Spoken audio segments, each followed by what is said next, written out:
কর্মসূচি এই কর্মসূচি সম্পর্কে দেখুন, এটা তো একটা ধারাবাহিক কর্মসূচির মধ্যে আমরা আছি। আমাদের যে মঞ্চ, আমাদের যে আন্দোলন, নিউ টাউনে গণতন্ত্র বাঁচাও আন্দোলন, আমরা গণতন্ত্রের পক্ষে লড়াই করি। যে ঘটনা ঘটেছে সেই ঘটনার প্রেক্ষাপটকে আলাদা করে বিবরণ করে দেওয়ার বাংলার মানুষের কাছে প্রয়োজনীয়তা নেই।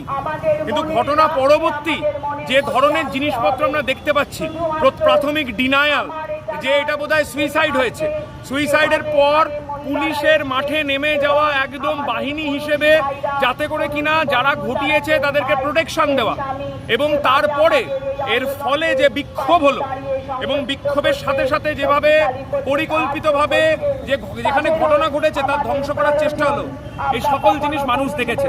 নিউ টাউন তথাকথিত যেখানে মানুষজন বলে নাকি অনেক নিষ্পৃহ, যাদের কিনা রাজনৈতিকভাবে সচেতনতার কিছু কিছু জায়গায় অভাব বলে মানুষ মনে করেন, তারাও হাজারে হাজারে কাতারে কাতারে সেসব মানুষ নেমেছে।